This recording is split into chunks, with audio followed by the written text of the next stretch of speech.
કોંગ્રેસના પૂર્વ ધારાસભ્ય લલિત વસોયાએ સ્થાનિક સ્વરાજની ચૂંટણીને લઈને મહત્વનું નિવેદન આપ્યું છે। સરકારે ચૂંટણીની જાહેરાતમાં મોડું કર્યું છે। છેલ્લા ઘણા સમયથી નગરમાં પાલિકાઓમાં વહીવટદારનું શાસન હતું।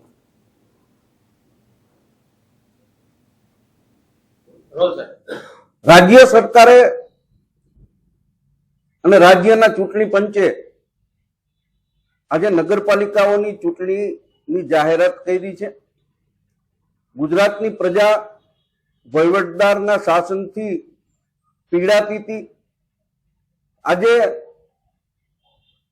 ચૂંટણી પંચે આ ચૂંટણી જાહેરાત કરી અને પ્રજાને પીડામાંથી મુક્ત કરી છે। લોકો પોતાના ઈચ્છિત નગરપાલિકાના શાસકોને ચૂંટશે અને નગરપાલિકા વિસ્તારની અંદર જે વિકાસના કામો માં અવરોધ આવતો હતો એ અવરોધમાંથી એમને મુક્તિ મળશે।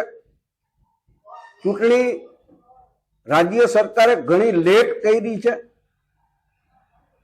કોઈને કોઈ બહાનાઓ કાઢીને ચૂંટણીને પાછળ લઈ જવાનો રાજ્ય સરકારનો પ્રયત્ન હતો, પરંતુ પ્રજા આક્રોશને ધ્યાનમાં રાખી એમને ચૂંટણી આપવી પડી છે। કોંગ્રેસ પાર્ટી ચૂંટણી પંચના નિર્ણયને આવકારે છે।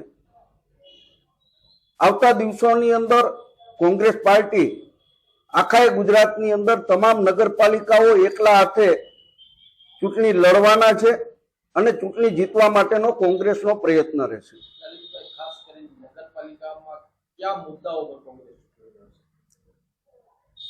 ભારતીય જનતા પાર્ટીના આ વહીવટદારના શાસનમાં જે ગેરવહીવટો થયા છે, લોકોએ જે હાડમારીઓ ભોગવી છે અને નગરપાલિકાના શાસકો જે વહીવટદાર હતા એની અનાવડતને કારણે પ્રજાએ મુશ્કેલીનો સામનો કરવો પડ્યો છે।